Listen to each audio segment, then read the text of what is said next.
नमस्कार मित्रों, ये हमारा फलित ज्योतिष का पहला पाठ से ही शुरू होगा। पीछे जो हम अपना पाठ दिए थे उसमें जैसे पूरा पाठ नहीं हो पाया था, उसके लिए क्षमा प्रार्थी हैं। जो लोग भी पढ़ना चाहते हैं तो फलित ज्योतिष संबंधित ये पहला पाठ शुरू होगा। तो और बातें ना करके हम सीधे पाठ पे ही आते हैं। हम फलित ज्योतिष पाठ जो है पढ़ेंगे तो पहले उसमें 4 स्तंभ मान लीजिए हैं। पहला है नक्षत्र, दूसरा राशि, तीसरा ग्रह और चौथा भाव। इन चारों चीज़ों के ऊपर ही हमारा ज्योतिष शास्त्र जो है वो चलता है। और पहले स्तंभ नक्षत्र की बात करते हैं। नक्षत्र जो हैं 27 होती हैं। अब जैसे मन में ये सवाल आएगा कि नक्षत्र आखिर हैं क्या, तो जैसे प्राचीन समय में जो ऋषि मुनि थे उनको जैसे तारों का जो एक समूह होता है उसी को नक्षत्र कहते हैं। तारों के समूह को ही नक्षत्र कहा जाता है। तो जिन तारों का समूह जैसी आकृतियां पैदा किया या उससे जैसी आकृति प्रतीत हुई उसके नाम से नक्षत्रों का नामकरण हुआ उस समय। जैसे अश्विनी नक्षत्र है तो वहाँ अश्व की आकृति जो है उत्पन्न हो रही थी, तो उसका नाम जो है अश्विनी नक्षत्र रख दिया गया। ऐसे ही है अश्विनी भरणी सभी नक्षत्र 27 नक्षत्रें होती हैं। इसको याद कर लेंगे तो अच्छा रहेगा। क्रमवार ये नक्षत्रें होती हैं। अश्विनी, भरणी, कृतिका, रोहिणी, मृगशिरा, आर्द्रा, पुनर्वसु, पुष्य, श्लेष, मघा, पूर्व फाल्गुनी, उत्तरा फाल्गुनी, हस्त, चित्रा, स्वाति, विशाखा, अनुराधा, ज्येष्ठा, मूल, पूर्वाषाढ़ा, उत्तराषाढ़ा, श्रवण, घनिष्ठा, शतभिषा, पूर्व भाद्रपद, उत्तर भाद्रपद, रेवती। ये 27 नक्षत्र हैं। अभी हम लोग जैसे ज्योतिष शास्त्र के जो बेसिक्स हैं इनको थोड़ा कंठाग्र कर लेंगे तो आगे हमारे लिए आसानी होगी। ये 27 नक्षत्र होती हैं। और जैसे हम बात करते हैं, हमारा ज्योतिष शास्त्र जो बात करता है तो वो चराचर जगत के अलावा जो है पूरे संपूर्ण ब्रह्मांड की बात करता है। तो हमारा जो ये संपूर्ण ब्रह्मांड है, ये अगर इसको बोलते हैं कि अनंत है, तो अनंत का मतलब इसको किलोमीटर में तो इसकी कोई माप होगी नहीं, तो इसको जो है अनंत ब्रह्मांड का जो है अंशात्मक विस्तार है। तो ये 360 डिग्री का है। पूरा जो भचक्र है ब्रह्मांड का, मतलब ये 360 डिग्री में अनंत तक फैला हुआ है। तो 360 डिग्री को 27 नक्षत्र हैं, तो अगर उनका 27 भाग करेंगे तो एक भाग जो है वो 13 डिग्री 20 मिनट का आएगा। एक भाग 13 डिग्री 20 मिनट का जब आएगा उसका, तो ये मान के चलिए कि पूरे ब्रह्मांड के 27 भाग हैं। हर भाग में मतलब जिस भाग में ग्रह है, जैसे नक्षत्र का भी आपको नाम बताए हैं, अगर क्रमवार आपको याद रहेगा पहला, दूसरा, तीसरा, तो आपको पता चल जाएगा कि ग्रह किस नक्षत्र में है।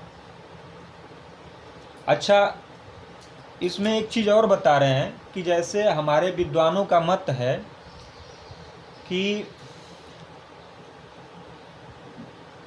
जैसे नक्षत्र की बात तो वेदों में है, लेकिन जो राशियां हैं, राशियों की बात वेदों में नहीं है। ये आगे जब पुराण आए तो पुराणों में जो है वो राशियों की बात हुई है। तो हम अभी नक्षत्र के बारे में बात तो कर रहे हैं, लेकिन ज्योतिष शास्त्र जो है आगे पढ़ने में आसानी होगी, वो राशि चक्र को हम लोग लेके चलेंगे। जैसे ब्रह्मांड को 27 भागों में नक्षत्रों में बांटा गया है और एक नक्षत्र 13 डिग्री 20 मिनट की है, वैसे ही ब्रह्मांड को 12 भागों में बांटा गया है, वो राशि चक्र में बांटा गया है, और एक राशि जो है वो 30 डिग्री की होती है।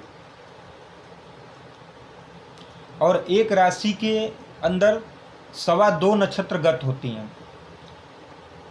13 degree 20 minute plus 13 degree 20 minute 2 नक्षत्र हो गई, 26 डिग्री 40 मिनट, और 3 डिग्री 20 मिनट एक नक्षत्र का एक चरण हो गया। तो एक राशि का मान 30 डिग्री हो गया। एक राशि में 2.25 नक्षत्र जो है आती हैं। तो अब अभी हम लोग नक्षत्र की ही बात करेंगे, राशि पे आगे चलेंगे। तो जैसे क्रमवार मैंने आपको नक्षत्र बताया है, तो इन नक्षत्रों के स्वामी होते हैं। हम जानते हैं कि हम सूर्यादि 9 ग्रहों की बात करते हैं, जिसमें सूर्य से लेके शनि तक 7 ग्रह होते हैं और 2 छाया ग्रह होते हैं, राहु और केतु। इनको कोई भौतिक शरीर प्राप्त नहीं है, इनको राशियों का स्वामित्व प्राप्त नहीं है, लेकिन नक्षत्रों का स्वामित्व इनको प्राप्त है। तो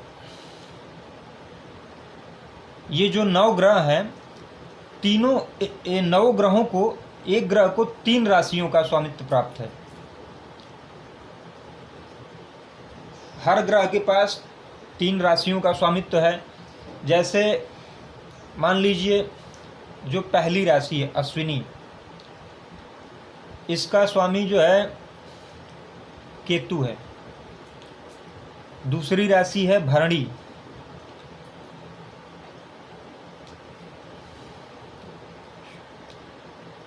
उसका स्वामी जो है वो शुक्र है। तीसरी राशि है अश्विनी भरणी कृतिका, शबु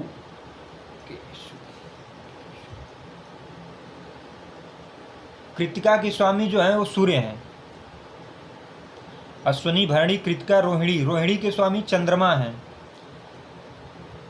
अश्विनी भरणी कृतिका रोहिणी मृगशिरा, मृगशिरा के स्वामी जो हैं वो मंगल हैं।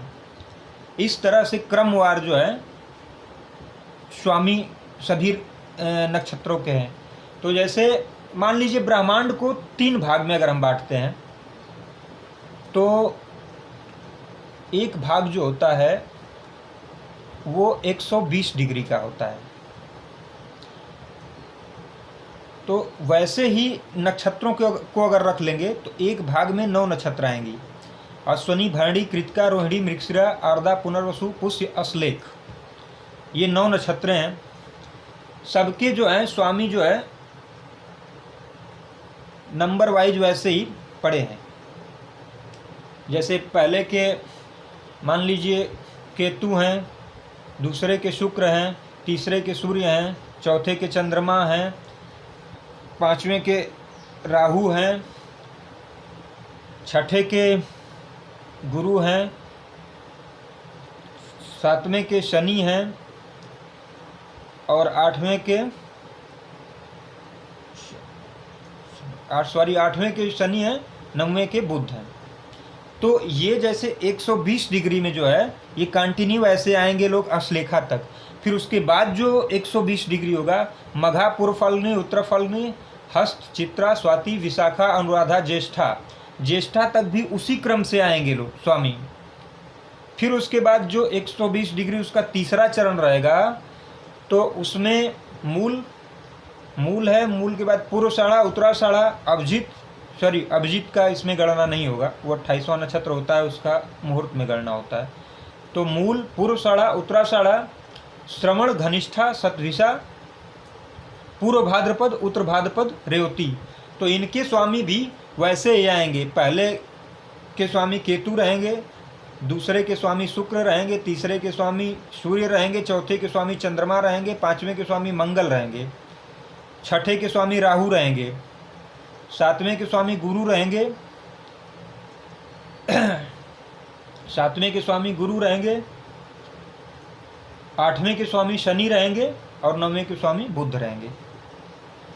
तो इस तरह से स्वामित्व भी प्राप्त है। नक्षत्रों के स्वामी भी याद कर लेंगे तो अच्छा रहेगा, क्योंकि ये जो मैं क्रम बता रहा हूँ इसका एक सूत्र है याद करने का, उसको याद करेंगे तो आसानी हो जाएगा। एक सूत्र है आ चम भव रा जी शबु केशु।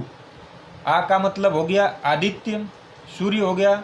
चम का मतलब चंद्रमा, आचम भव, भव का मतलब भौम का मतलब मंगल, आचम भव राज, राहु राज, रा का मतलब राहु, जी का मतलब जीव, जीव का मतलब गुरु, आचम भव राजी शबु, श का मतलब शनि हो गया, बु का मतलब बुध हो गया, और के का मतलब केतु, और शु का मतलब शुक्र हो गया।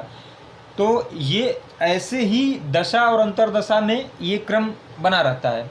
लेकिन जब नक्षत्र के स्वामित्व की बात आती है तो जो लास्ट के दो सूत्र हैं शबु केशु, केतु और शुक्र जो है ये शुरू से स्टार्ट होते हैं। केतु की पहली नक्षत्र आती है, शुक्र की दूसरी, उसके बाद फिर आचंभव राजी शबु के तक आता है।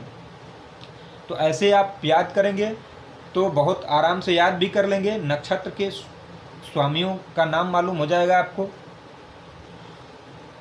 और